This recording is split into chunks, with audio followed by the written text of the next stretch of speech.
నమస్తే అండి. నా పేరు కుక్క పద్మ. నేను హీరోయిన్గా 8 సినిమాలు చేశాను. 25 సినిమాలు సిస్టర్గా చేశాను. అయితే శివాజీ రాజా గారు అన్నారంట, నేను నిలబడిపోతే పద్మ ఉరేసుకొని చచ్చిపోతుందని. నేనేం అలా అనలేదండి. నేను శివాజీ రాజా గారు నిలబడిపోతే ఉరేసుకొని చచ్చిపోతాను నేను అనలేదు.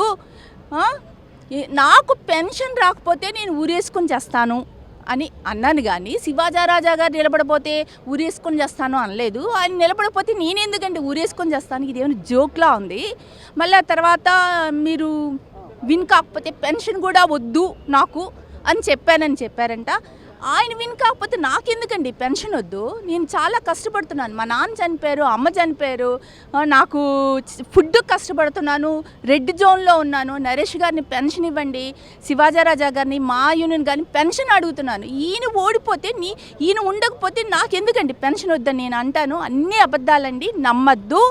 శివాజీ రాజా గారు నిలబడపోతే నేను ఊరేసుకొని చేస్తానని నేను అనలేదు.